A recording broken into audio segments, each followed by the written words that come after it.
L'inspection Niamey 2 a organisé ce matin la 4e édition du prix du mérite et de l'excellence. Ils sont au total 57 élèves cette année à être primés. Précision dans un instant. Et puis vous suivrez le portrait de Hadjo Brigi. Il ne s'agit pas de la fille de Brigi Raffini, mais d'une vaillante femme vendeuse de céréales au marché de Tondibia. Malgré son âge avancé, Hadjo Brigi se bat pour son autonomisation financière. La saison des pluies s'est progressivement installée. Qu'en est-il de la campagne agricole 2014? Où en sont les travaux champêtres? Vous suivrez les réponses de quelques paysans de Sagafondo qui se disent optimistes. Voilà pour le sommaire. Messieurs, dames, bonsoir. Merci d'avoir choisi la télévision Dounia pour vous informer.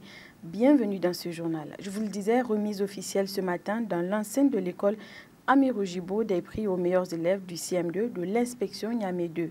Ils sont au total 57 élèves à être primés. Les prix du mérite et de l'excellence sont revenus à Sharifatou Adamou Souley, élève à l'école Lazare. Elle a obtenu une moyenne de 9,78 sur 10. Al-Mokhtar Kainé, Jamilou Morou pour le compte-rendu. Ils sont au total 57 élèves du CM2 des écoles de la circonscription de l'inspection Niamey 2 à être primés à travers la présente cérémonie pour leur excellent travail au cours de l'année académique 2013-2014. Une manière de les féliciter, les encourager et inciter les autres élèves à leur emboîter le pas. Cette année, le meilleur élève du CM2 de chaque école recevra un prix dénommé prix du mérite et le meilleur de ses meilleurs, c'est-à-dire celle ou celui qui aura la moyenne annuelle la plus élevée, recevra en plus du prix du mérite un grand prix dénommé prix de l'excellence. Vous pouvez le deviner aisément. Comme les précédentes éditions organisées par l'inspection, la présente cérémonie vise les objectifs de stimulation et d'encouragement de nos apprenants afin de créer une certaine émulation pour promouvoir le mérite et l'excellence. Cette initiative, à n'en point douter, maintiendra et renforcera la qualité de l'enseignement dans nos établissements. En prenant la parole, le vice-président du comité d'organisation n'a pas manqué de souligner la détermination qui a animé son équipe avec l'accompagnement de leur principal sponsor pour que la fête soit belle.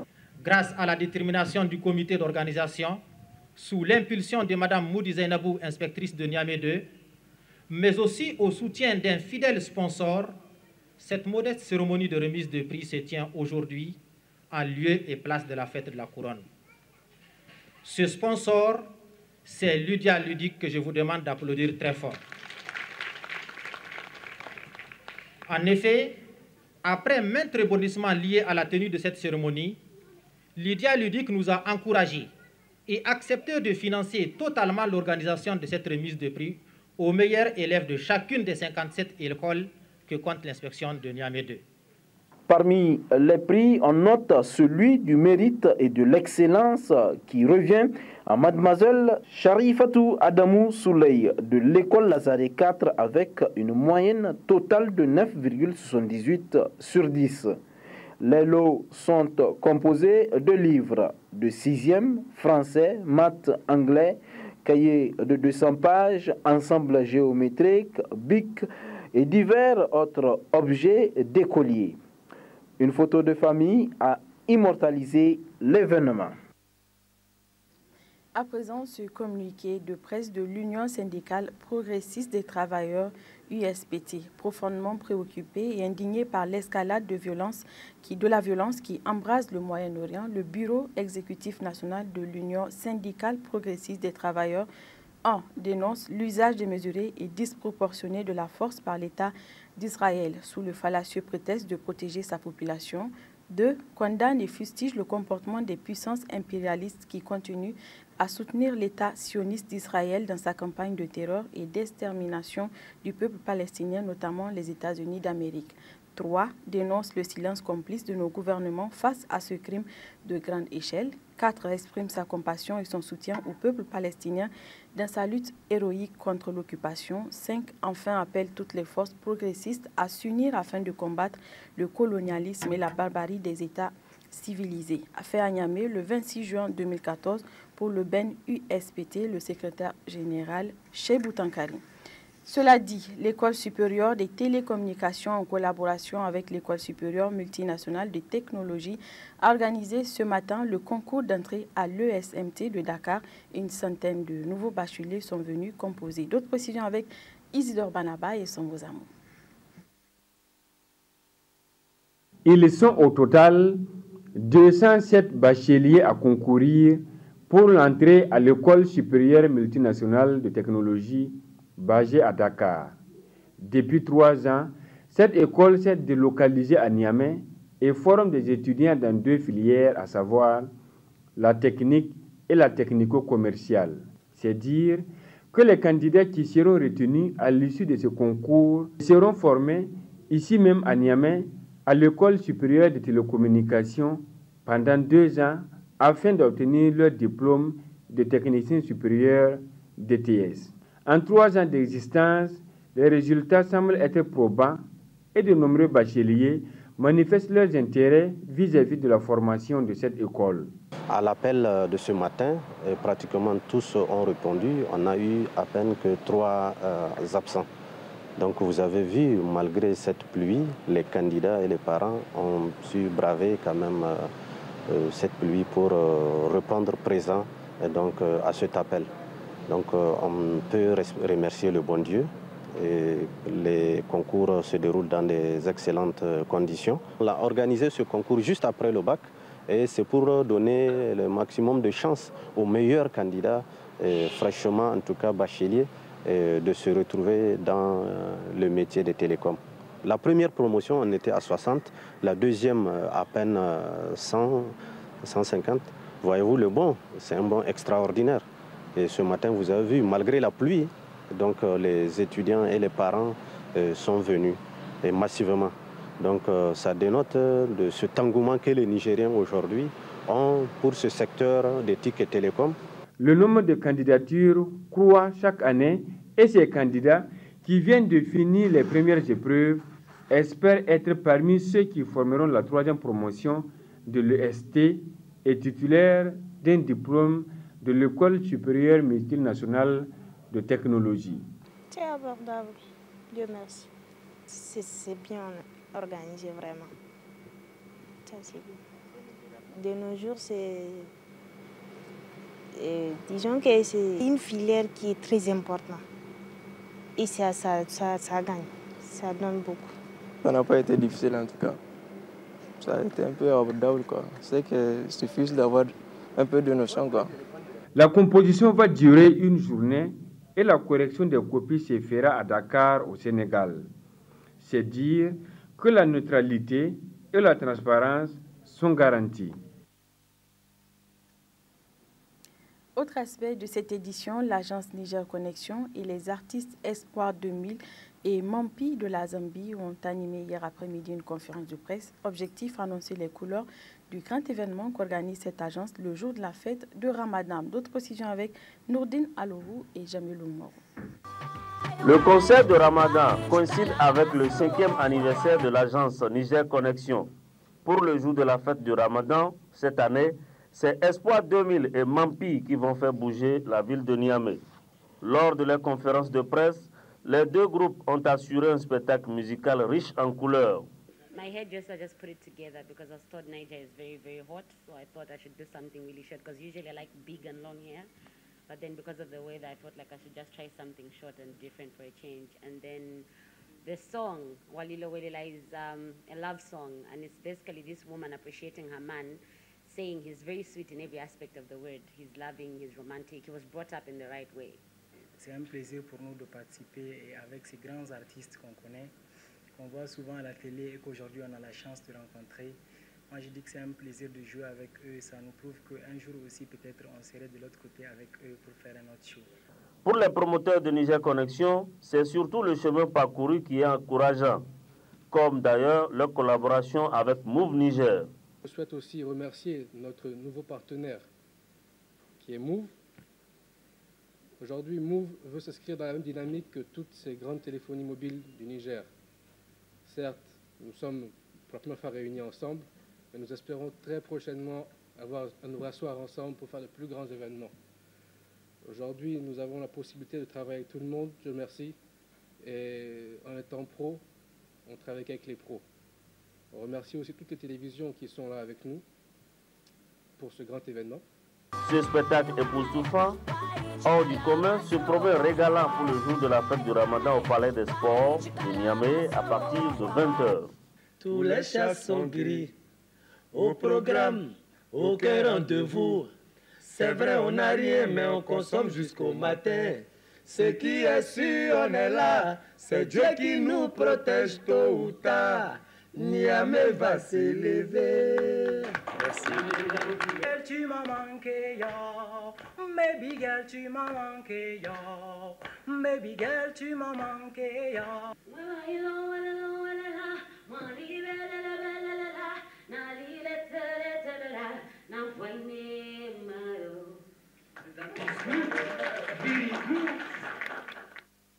Voilà, dans quelques instants, nous recevons ces deux artistes sur notre plateau.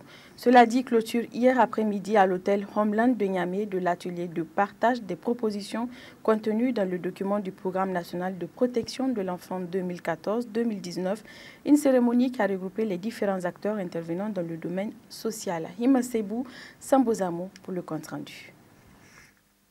C'est par une déclaration rendue publique par les participants qu'a débuté cette cérémonie de clôture de l'atelier de partage du programme national de protection de l'enfant et de la stratégie de restructuration des services sociaux.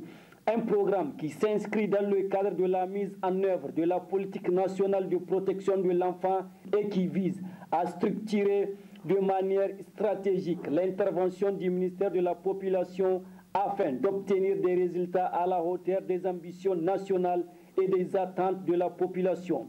Une initiative soutenue par le représentant de l'UNICEF. L'UNICEF se trouve fortement engagé, à côté du ministère, à accompagner cette initiative, en particulier en ce qui concerne le renforcement des capacités des ressources humaines.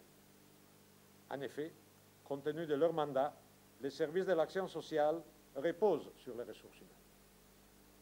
Le rôle des travailleurs sociaux est de mettre en rapport la population avec les services dont elles ont besoin, et donc de fournir un accueil, une écoute, un accompagnement.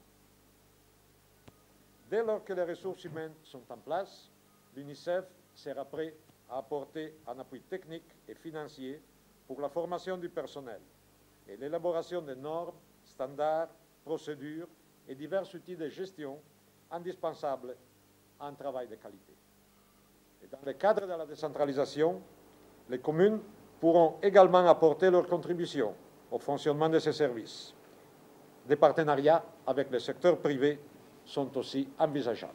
Procédant à la clôture de cet atelier, la ministre de la Population, de la Promotion de la Femme et de la Protection de l'Enfant est revenue sur ce programme qui permet à son département ministériel de s'engager de manière visible et concrète dans la lutte de la protection des enfants. Cet atelier vous a ainsi donné la possibilité d'enrichir ce programme.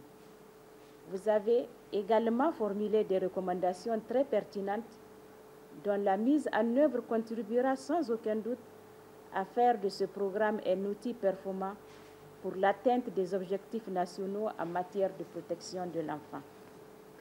Je voudrais donc vous féliciter et vous exprimer toute ma satisfaction pour la qualité des résultats et le consensus auquel vous êtes parvenus à l'issue du dit atelier. Je voudrais vous assurer que des dispositions appropriées seront prises pour la prise en compte effective de votre contribution dans le document final. Au terme de cette allocution, je voudrais remercier très sincèrement l'UNICEF pour son appui technique et financier qui nous a jamais fait défaut et qui a été déterminant dans le succès enregistré dans l'organisation de cet atelier de partage du programme national de protection de l'enfant. À l'issue des 3 jours d'intenses travaux, plusieurs résolutions et recommandations pertinentes ont été formulées par les participants afin d'atteindre les objectifs nationaux en matière de protection de l'enfant.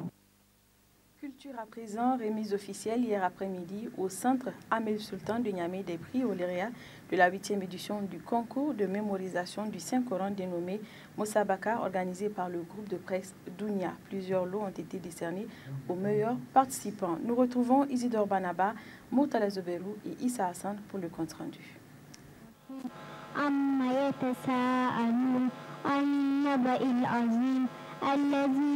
Cette cérémonie marque la remise des prix aux lauréats de la 8e édition du concours de mémorisation de lecture du Saint-Coran organisé chaque année par le groupe de presse Dounia. Cette cérémonie rehaussée par la présence de plusieurs invités de marque a débuté par la Fatiha des Oulémas pour que règne la paix dans notre pays. S'en est suivi le mot du directeur général du groupe qui a adressé tous ses remerciements à l'endroit de ceux qui ont contribué à la réussite de ce concours qui fait la promotion de l'islam. Je remercie également ces marabouts, ces érudits qui ont encadré l'ensemble des personnes qui sont venues pour la Moussabaka.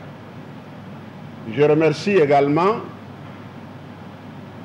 les talibés, je dirais, qui ont accepté de venir tester leurs connaissances. Mesdames et messieurs, vous savez que le prophète Mohammed sallallahu alayhi wa sallam a dit que la connaissance, on peut aller la chercher jusqu'en Chine. Et d'autres, pour paraphraser, disent la connaissance est l'ornement de l'homme et l'homme doit chercher la connaissance de sa naissance à sa mort. Et je crois que c'est la plus grande richesse qu'on puisse avoir dans le monde. Moment attendu, la proclamation des résultats. Le premier prix dans la section cadre du Coran a été remporté par Bilal Hassan. Le deuxième prix dans la section mémorisation de la moitié du Coran est revenu à Moussa Hamed. Et le premier prix dans la section Kamil, c'est-à-dire la mémorisation du Coran entier, a été attribué à Haruna Mohamed. Il gagne plusieurs lots ainsi qu'une moto de marque Royal. Alhamdulillah, ina gode wa Allah da ya nuna mana wannan rana, ba zan taɓa mantawa da irin wannan lokaci mai farin ciki da yawa ba sosai.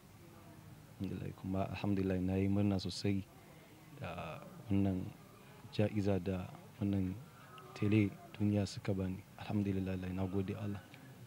Sai wallahi ina godiya ga Allah sosai, kuma ina godiya da tele duniya da suka samar da wannan lokaci na zabarar da masu karatu. To Allah ya musa kanya da alkhairi, Allah ya saka musu alkhairi. Alhamdulillah.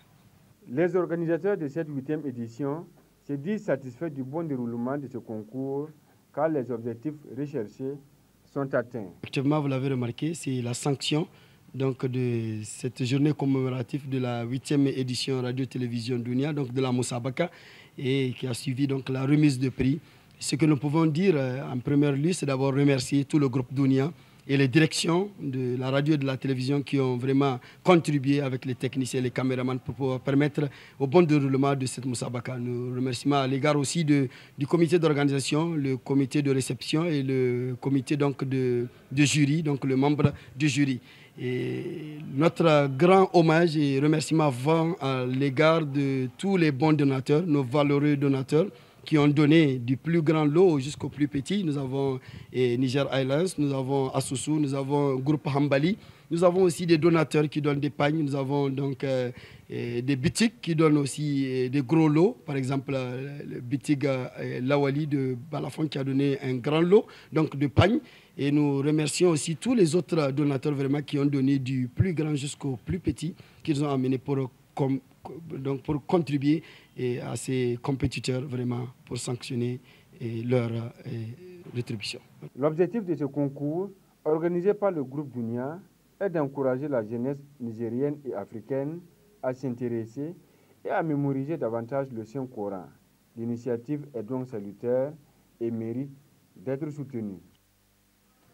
Dans le même registre, la station régionale de l'ORTN de Maradi a procédé vendredi dernier à la remise des prix de la 7e édition du concours de mémorisation du Saint-Coran. Ce concours, qui vise à promouvoir l'islam dans cette région, a réuni plusieurs candidats. D'autres précisions avec notre correspondant régional à Maradi, Alzouma Seyni Soumaïla.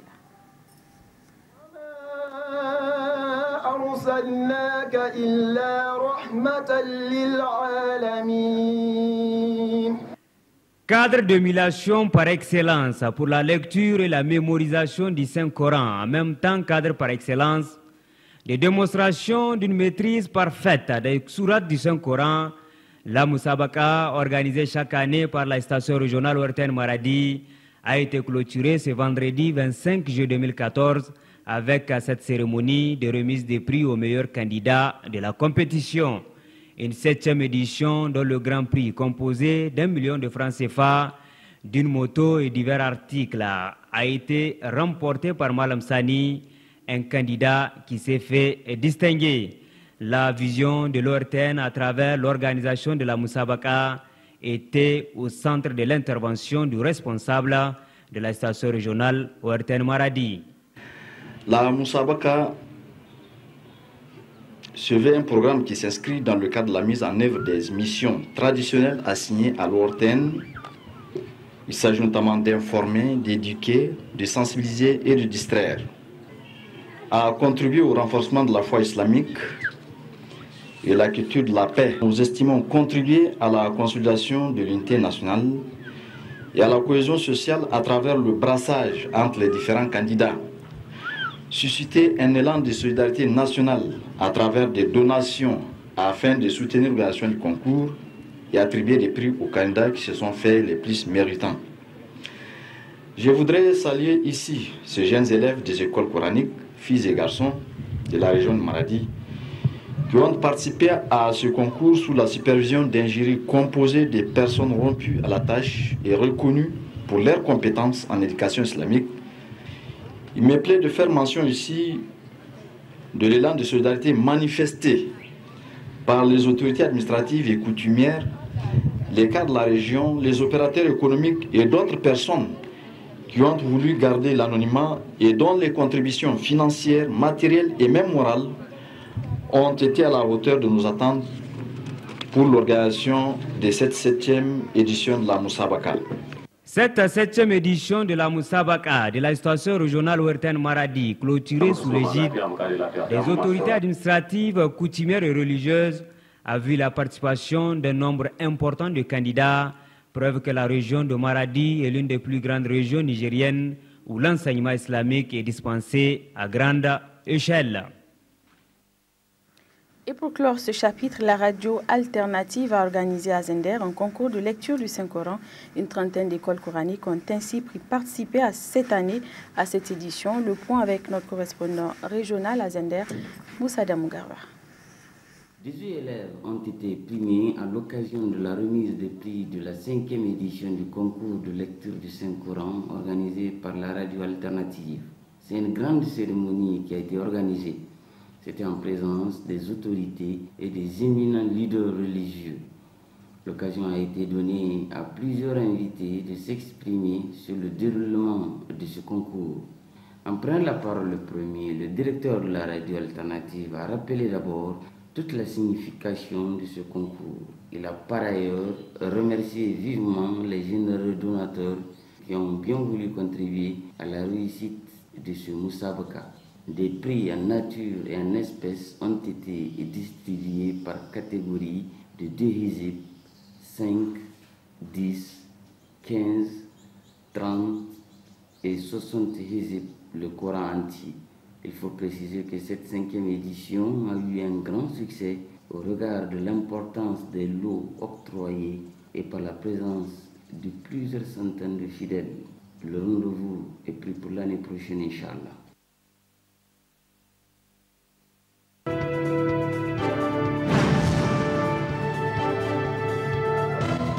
Sur ce plateau, il s'agit de Espoir de Nuit. Bonsoir, messieurs. Bonsoir. Et de Mampi. Good afternoon. Afternoon. How are you? I'm good, how are you? Voilà, je ne parle pas très bien anglais, mais je pense qu'on va bien pouvoir se débrouiller. Je vais commencer avec vous, Espoir 2000. Bonsoir, est-ce que c'est la première fois que vous êtes ici? Mais non, ça fait déjà la 3e fois. Ouais. Ah, donc vous êtes des Nigériens alors? Ouais. Soyez les bienvenus alors. Merci.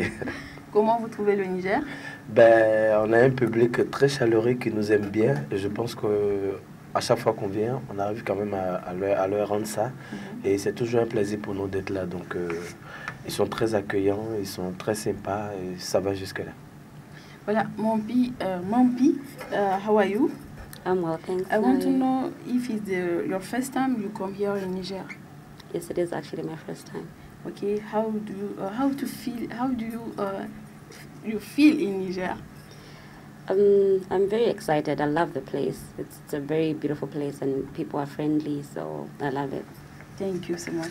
Voilà, je le disais tantôt, vous êtes ici dans le cadre du grand événement qu'organise l'agence Niger Connexion, le jour de la fête de Ramadan. Quel programme alléchant vous réservez au public nigérien? Ben, faudrait qu'on a pris contact avec ce public-là déjà en 2005. Aujourd'hui, on est à notre 6e album. Et le jour de la fête, on va égrener tout le chapelet. Voilà, parce qu'il y a eu beaucoup de titres à succès. Oui. Donc, on est vraiment prêt à faire la fête avec eux, quoi. D'accord. Mompi, what is your promise to Niger public the day of the show? I just want to promise them the best and that we're going to bring Zambia to Niger so you can have a taste of what Zambia is like and how we have a good time in Zambia. Ok, thank you. Espoir 2000, un dernier mot. Quel est votre mot aujourd'hui à l'endroit de nos téléspectateurs, les téléspectateurs de la télévision Dunia qui me suivent présentement? La nuit, c'est la nuit. Tous les chats sont gris. Au programme, aucun rendez-vous. C'est vrai, on n'a rien, mais on consomme jusqu'au matin. Ce qui est sûr, on est là. C'est Dieu qui nous protège tôt ou tard. Niamey va s'élever. Pour dire qu'on invite tout le monde et merci pour le soutien qu'il nous apporte. Et quel est votre mot à l'endroit de Niger Connexion également? Ben, Niger Connexion, c'est aujourd'hui une référence. C'est en même temps les 5 ans d'anniversaire. Ils ont eu à faire des événements qui ne sont plus à présenter, je peux dire. Ils ont côtoyé tous les grands artistes. Et moi, à mon niveau, j'aimerais vraiment les encourager. Et c'est une structure que vraiment tout le Niger doit accompagner. Ok. Mompi, une petite chanson des Small Songs. Ok. Moi bailo walalo walala, moi libelele belela, na lile telele telela, na foine mayo. What is your word to Niger Connexion? What do you think to the agence Niger Connexion? I think they're doing their best to promote African music, not only Niger music, but African music in general. And we just want to say thank you so much, and we really, really appreciate. Okay, have a good night. Thank you. La suite de ce journal, le centre culturel Umorganda de Niamey est menacé par l'insalubrité avec l'installation de la saison pluvieuse. Cette situation devient de plus en plus critique. C'est le constat qu'a fait notre équipe, Taïro Amadou et Moukala Tidjani. On s'y croit devant une décharge d'ordures ménagères après une inondation. Détrompez-vous, tel n'est point le cas. C'est le visage sobre qu'offre la devanture du centre culturel Omar Ouganda CCOG après la pluie. Des eaux stagnantes, colorées par des sachets plastiques et autres débris, décorant l'ensemble de la surface de la terrasse, de l'entrée principale et du parking du CCOG. C'est triste aujourd'hui de voir la devanture de ces centres de loisirs gagnés par l'insalubrité, où l'incommode semble être faire partie du décor, à telle enseigne que cela ne dérange personne. Au-delà de l'entrave à l'accès au CCOG, cette insalubrité peut constituer un problème de santé publique. En témoigne la présence du boucher et autres revendeurs aux alentours du CCOG.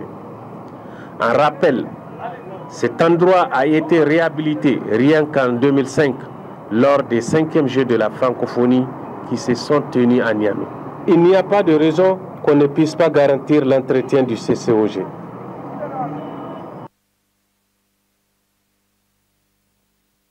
De Tondibia s'anime tous les jeudis pour accéder à ce marché. Les habitants des villages environnants, principalement ceux qui vivent de l'autre côté de la rive, utilisent la pirogue comme seul moyen de transport. Mais comme vous allez le voir dans ce reportage de Murtada Zouberou et Issa Hassan, cela n'est pas sans danger. Nous sommes jeudi et comme tous les jeudis, le marché de Tondibia bat son plein. Certains habitants vivant de l'autre côté de la rive pour accéder à ce marché utilisent comme moyen de transport la pirogue. Une véritable aubaine pour les piroguiers qui voient leur chiffre d'affaires grimper. Nous prenons les passagers dans le village environnant à Tondibia à 150 francs la course.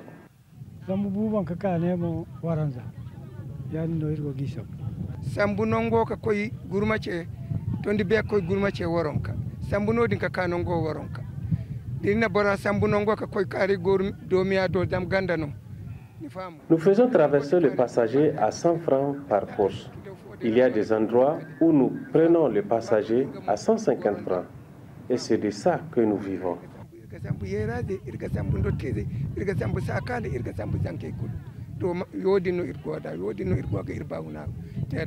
Ces piroguiers mettent souvent leur vie en danger. Parfois, en milieu du fleuve, ils rencontrent des hippopotames, des animaux féroces qui peuvent facilement faire chavirer leur pirogue. Mais comme le dit un adage, qui ne risque rien n'a rien.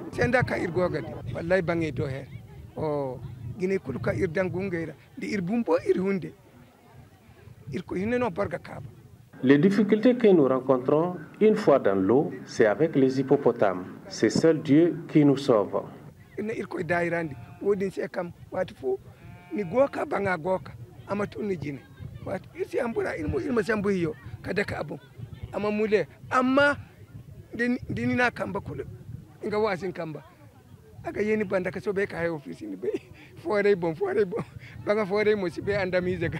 Ces piroguiers pratiquent aisément leur activité et disent n'avoir aucun problème avec les agents des eaux et forêts.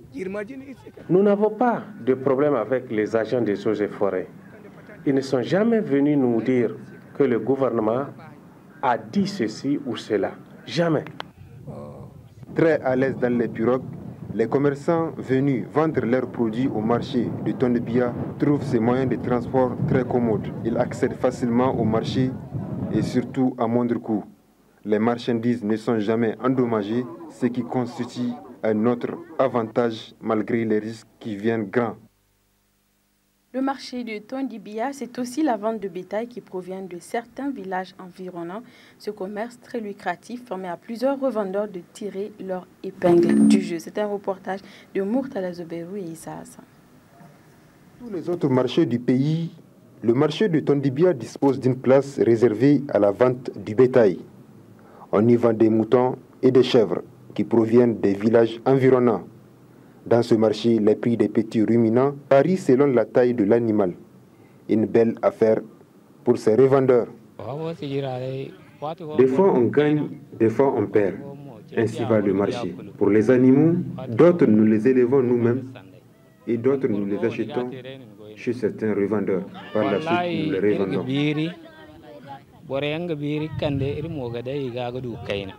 Si pour d'autres revendeurs, le marché est toujours florissant, pour certains ce n'est pas le cas. Tout coûte cher et les clients deviennent rares.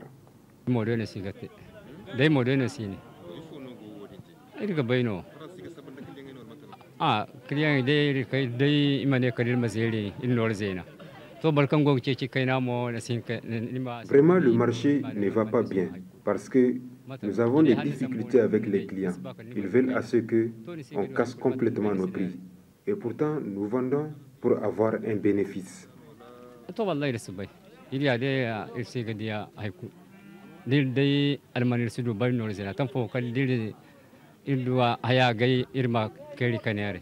Autre aspect, le marché de Tondibia est confronté à certains problèmes, manque d'hygiène, espace restreint.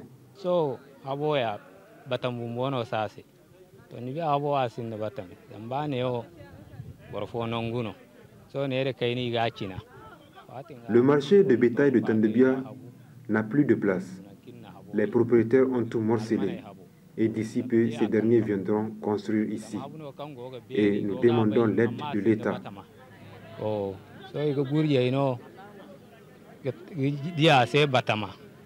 L'un de l'autre, il faut signaler que ce marché de bétail de Tondibia fait la fierté de cette localité, car outre les acheteurs qui viennent des villages environnants, on y trouve également ceux qui viennent de la capitale.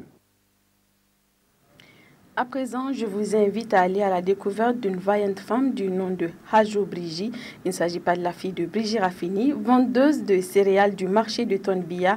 Hajo Brigi, encore très active malgré son âge avancé, se bat quotidiennement pour subvenir à ses besoins. Elle sillonne chaque semaine plusieurs marchés de la capitale pour vendre ses céréales. Son portrait est signé Hima Sebou et son beau amour. Le nom de cette brave femme, âgée de 70 ans et originaire de Saga Fonda dans la commune rurale de Bitinkogi.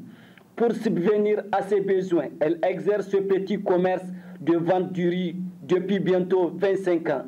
Malgré son âge très avancé, cette bonne femme continue à fréquenter les différents marchés.